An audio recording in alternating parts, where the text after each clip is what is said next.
Bismillahirrahmanirrahim. Assalamualaikum warahmatullahi wabarakatuh. Perkenalkan, nama saya Muhammad Ridwan Fauzi dari kelas 3B jurusan Hukum Keluarga Syariah dan Hukum UIN Sunan Gunung Jati Bandung.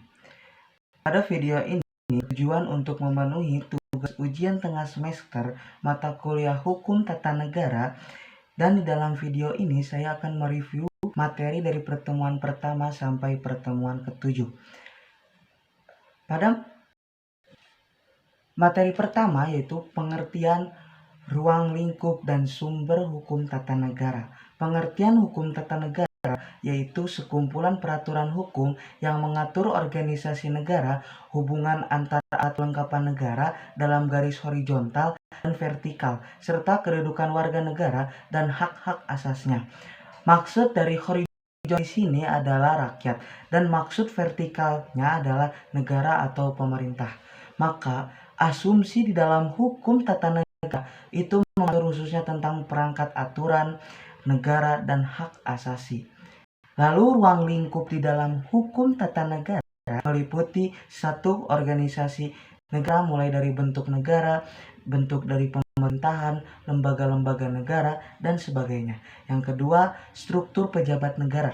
Yang ketiga, pembagian kekuasaan dan hubungan yang meliputi lembaga eksekutif, legislatif, yudikatif, yang biasa kita kenal dengan trias politik.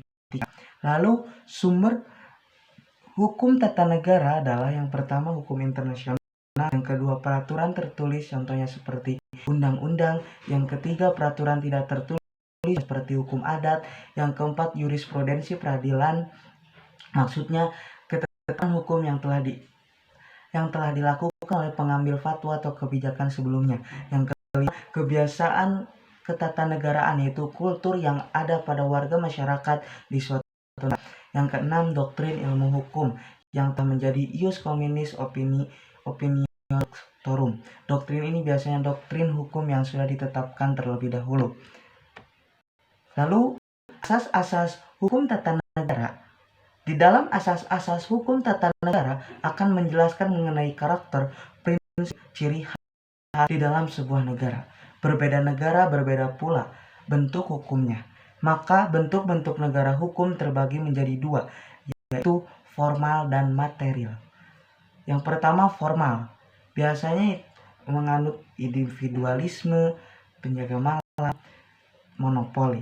Yang kedua material, yaitu kolektif negara. Yang ketiganya welfare state, maksudnya yaitu negara yang dengan kesejahteraan yang menggabungkan antara sifat kolektif dan dominasi negara. Setelah mempelajari negara, kita akan masuk ke dalam pembahasan asas negara, yaitu yang pertama asas kesatuan.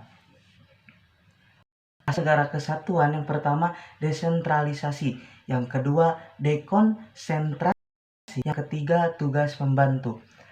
Yang kedua asas negara hukum, menjelaskan tentang ciri negara hukum hasil International Commission of Juris di Bangkok pada tahun 1965. Dikatakan negara hukum jika memiliki asas ini diantaranya. Yang pertama jaminan HAM, yang kedua badan kehakiman bebas atau mandiri, yang ketiga pemilu yang bebas, yang keempat kebebasan menyatakan pendapat, yang kelima kebebasan berserikat, yang keenam pendidikan kewarganegaraan. Yang ketiga, menurut Afan Ghaffar, penyelenggaraan berasal dari rakyat. Penyelenggaraan kekuasaan secara bertanggung jawab. Ketiga, adanya partisipasi langsung atau tidak langsung. Yang keempat, rotasi kekuasaan. Yang kelima, pemilu. Yang keenam, kebebasan dijadikan hak-hak dasar kebebasan. Pada materi ketiga menjelaskan bentuk dan sistem pemerintahan. Aristoteles mengemukakan bahwasannya ada 4 bentuk pemerintahan. Yang pertama autokrasi, yaitu pemerintahan yang dianggap ideal, bentuk pemerintahan yang diperintah oleh kekuasaan tunggal seperti raja. Yang kedua oligarki, yang berarti pemerintahan yang dijalankan oleh beberapa orang yang berkuasa dari golongan atau kelompok tertentu. Yang ketiga, monarki, yang berarti pemerintahan oleh raja atau kaisar. Pemerintahan ini berlangsung sepanjang hayat raja atau ratu. Yang keempat, republik, yang berarti pemerintahan dijalankan berdasarkan kedaulatan rakyat. Lanjut.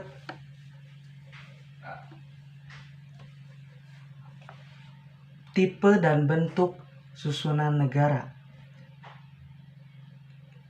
Pada materi yang sudah dijelaskan bahwasannya bentuk negara terbagi menjadi dua, yaitu negara kesatuan dan negara bagian.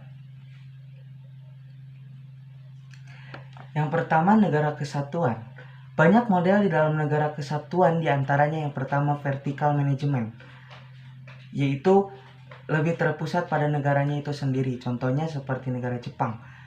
Yang kedua, sentral representatif, yaitu negara terpusat, contohnya seperti Swedia, Spanyol, dan Denmark.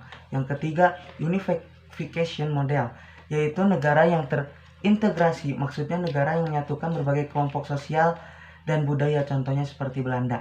Yang keenam, mixed model, yaitu percampuran model. Pada model ini diadopsi pada negara Prancis.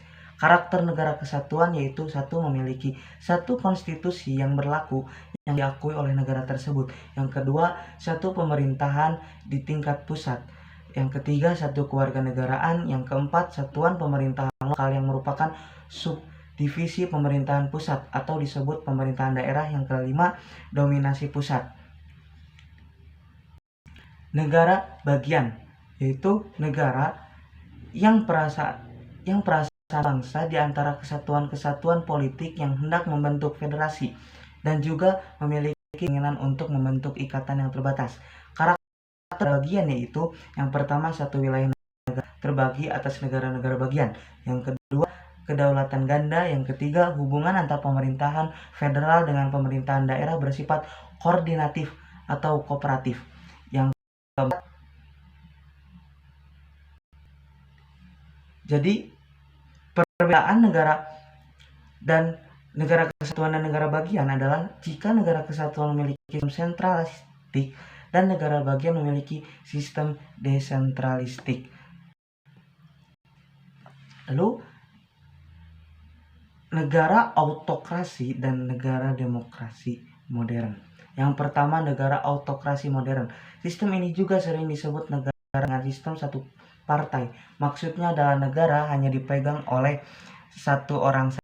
Sistem ini memiliki karakter yaitu memiliki sistem satu partai atau partai tunggal. Yang kedua, menghimpun kekuasaan sebesar mungkin di tangan negara. Yang ketiga, organisme yang dianggap sebagai satu kesatuan yang mendasar dasar hidup serta kehidupan yang mempunyai kepentingan sendiri serta sendiri. Yang keempat, penentuan wakil rakyat masih dominan penguasa. Yang kelima, eksekutif dominan. Adapun salah satu negara yang menganut sistem autokrasi modern ini adalah fasisme Italia, Jerman, dan komunisme Uni Soviet. Yang kedua, negara demokrasi, yaitu sistem ini sifatnya bersifat keleluasaan masyarakat untuk berpartisipasi dalam berbangsa dan bernegara. Sistem ini memiliki karakter yaitu yang pertama, sistem multipartai. Yang kedua, kekuasaan rakyat. Yang ketiga, kumpulan atau kekuasaan daripada individu. Yang keempat, rakyat memiliki kendali penentuan wakil penuh. Yang kelima, undang-undang dominan. Adapun salah satu negara yang menganut sistem demokrasi modern ini adalah Indonesia.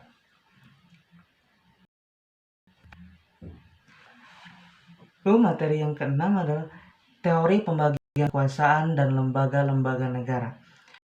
Pembagian atau pembatasan kekuasaan adalah satu hal yang harus dilakukan dengan tujuan untuk menghalau hal-hal yang tidak diinginkan dan tidak sewenang-wenang dalam melakukan kekuasaan.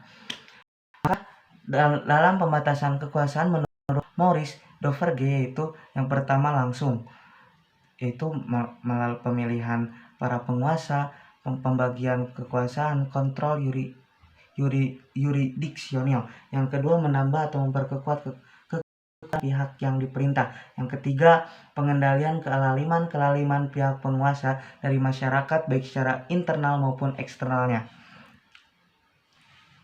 Lalu dalam pembagian kekuasaan kita mengenal tria politika, yaitu konsep politik yang berarti pemisahan kekuasaan. Setiap kekuasaan memiliki karakter atau tujuannya masing-masing. Yang pertama, eksekutif, yaitu kekuasaan yang membuat undang-undang. Rule function, contohnya adalah presiden. Yang kedua, legislatif, yaitu kekuasaan yang melaksanakan undang-undang. Rule application function, contohnya adalah DPR. Yang ketiga, yudikatif, yaitu kekuasaan yang mengadili atas pelanggaran undang-undang. Rule adjudication function, contohnya adalah bidang kehakiman seperti Mahkamah Agung, Mahkamah Konstitusi, dan Komisi Yudisial. Cukup mungkin sekian dari saya. Mohon maaf bila ada kesalahan atau kekurangan. Wassalamualaikum warahmatullahi wabarakatuh.